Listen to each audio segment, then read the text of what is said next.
All right, thanks for tuning in to 707 Racing Suspension. We just wanted to give you a little tech tip here. We've been getting a lot of phone calls and emails about cone valve tuning, and a lot of the new KTMs are coming with pro component suspension on the bike. So we do a lot of that stuff here, and we just wanted to make a quick video and help people understand the difference between a cone valve and a traditional shim stack. So over here we have our common ingredients for a mid valve on our cone.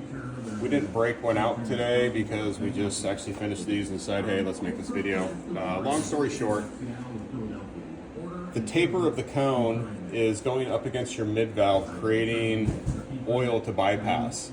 So the steeper the angle, the more oil flow you're getting. Versus this would be more for Supercross. You can tell the diameter of it's not letting as much oil pass through the cone adapter. Versus this one is gonna let a little bit more. The red cone's gonna let even more oil flow through. Then second stage, we have our cone springs, a lot of different variations and rates behind our cone, which is giving the resistance to the cone to help meter that mid-valve oil.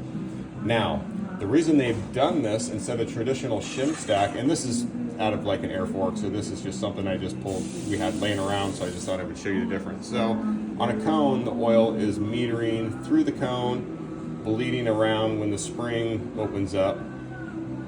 Versus a shim stack, it's opening up, letting the oil bypass, and then the shim is flexing, okay? The reason WP went to the cone was to get good consistency with the oil flow and less cavitation. So what's happening is the fork under high load, the oil is not creating as much hysteria or cavitation because it's entering around the cone versus through the shim stack, creating a little bit more disturbance in the oil. But one of the main reasons is because this is consistent. The shim stack isn't going to wear over time and create inconsistent feel.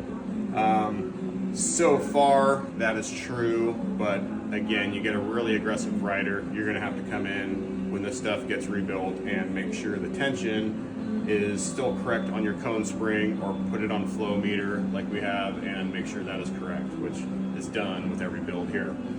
Okay, so now that that's kind of explained a little bit, I'm not going to go into shim stacks and all that stuff, but there's kind of a couple ingredients here to help people understand suspension in general. If you're going to make a change here, you're probably going to make a change up on your base valve with a different IC spring, different needle or sub valve or whatnot, okay, to keep the pressure balance correct. Okay, so now going into the main feature of the cone valve, we have a stock fork here, and then we have a WP cone valve here. So some of the biggest differences, we have a billet lug and we have a really big bottoming device on the bottom of this fork, which these things are known for. Great bottoming resistance, okay? One of the biggest differences in the cone valve isn't necessarily the cone whatsoever. The taper of this fork, see how it's straighter and not tapered like a stock fork? When this thing is in the triple clamps and you're railing a sandy berm at an angle, these things aren't flexing as much in the triple clamp, creating a lot better feel and more control in the motorcycle.